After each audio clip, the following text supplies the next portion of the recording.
منہ بولے بیٹے کی بیوی سے نکاح کو برا سمجھتے ہیں، یہ محض غلط اور باطل ہے۔ اس وقت بہت ضروری مسئلہ اکثر لوگ اس کو پوچھتے ہیں کہ منہ بولے بیٹے کا حکم کیا ہے۔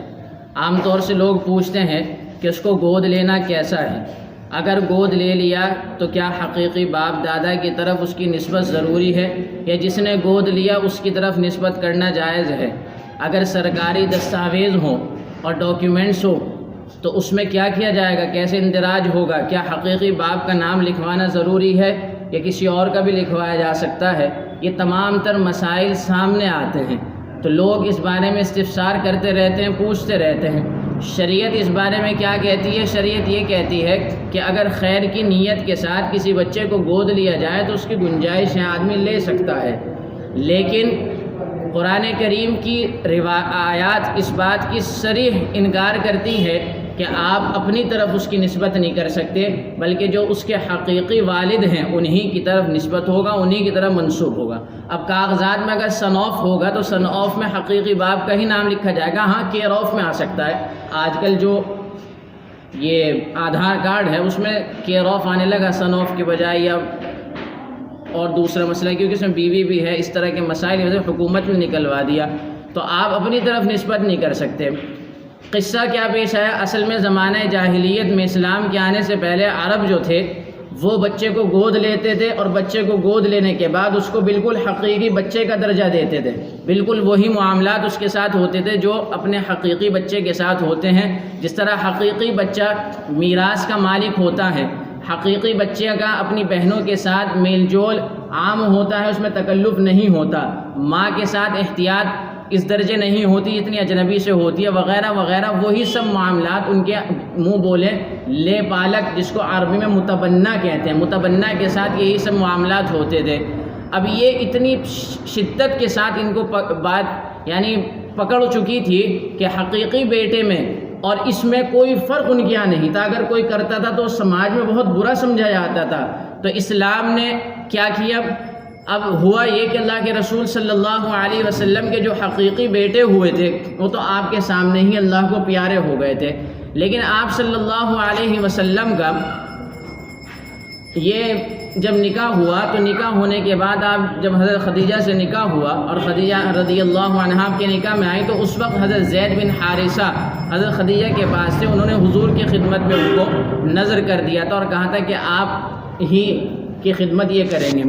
حضرت زید بن حارثہ رضی اللہ عنہ یہ اس وقت غلام تھے، ان کے ساتھ یہ معاملہ پیش آیا کہ ان کے والد جو تھے وہ یمن کے ایک قبیلہ تھا بنو قزاعہ، اس کے سردار تھے حارثہ بن شراحیل۔ یہ اپنی والدہ کے ساتھ نانیہال آ رہے تھے، راستے میں ڈاکو نے پکڑ کے قید کر کے بیچ دیا، اور خریدا کس نے؟ حضرت خدیجہ کے پھوپھی زاد بھائی حکیم بن خزاعہ نے خرید کر حضرت خدیجہ کو ہدیے میں دے دیا۔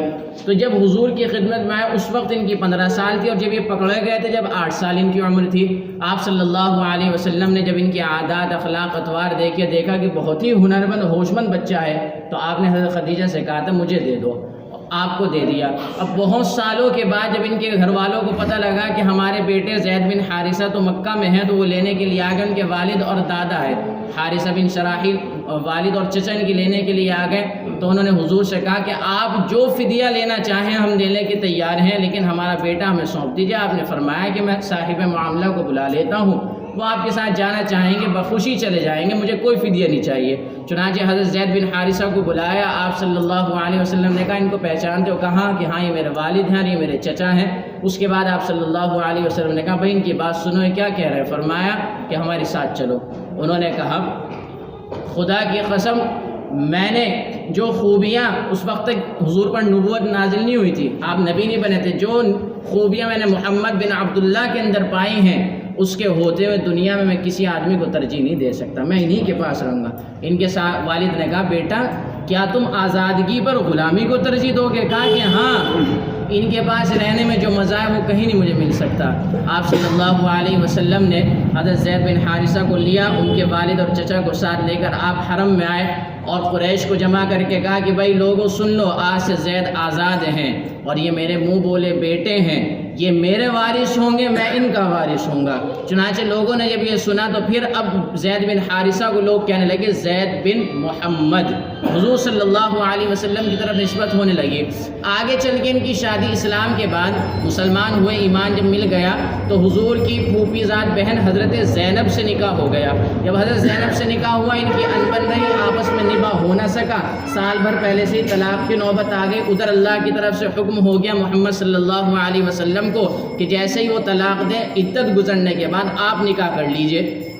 اللہ کے رسول صلی اللہ علیہ وسلم کی طبیعت پر بہت بوجھ ہوا کہ لوگ کیا کہیں گے، یہود و نصارہ مشرکین تو ویسے ہی ہر وقت طاق میں لگے رہتے ہیں، اگر ایسا معاملہ ہو گیا تو جان چھٹانی مشکل ہو جائے گی، تو میرا جینا مشکل کر دیں گے، کہیں گے لو جی بیٹے کی بہو سے نکاح کر لیا۔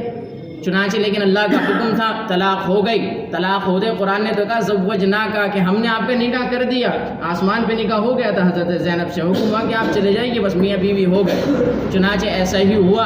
ادھر جو ایک کوہرام مچ گیا، بہچال آ گیا کہ محمد صلی اللہ علیہ وسلم نے ایسا کیا، تو آیت شریفہ نازل ہو گئی کہ یہ سب زمانے جاہلیت کے احکامات تھے۔ منہ بولا بیٹا کبھی حقیقی بیٹا نہیں ہو سکتا، منہ بولا بیٹا کبھی حقیقی بیٹا نہیں ہو سکتا۔ ادعو اور حکم ہوا کہ ان کے آباء و اجداد ہی کی طرف ان کی نسبت کی جائے، اور جو کچھ یہ معاملہ ہوا ہے سب سورہ احزاب باقاعدہ اس میں سب باتیں نازل فرمائیں، اسی کو کہہ رہے ہیں کہ بعض لوگ متبنہ یعنی منہ بولے بیٹے کی بیوی سے نکاح کو مذموم سمجھتے ہیں، برا سمجھتے ہیں، یہ محض غلط اور باطل ہے۔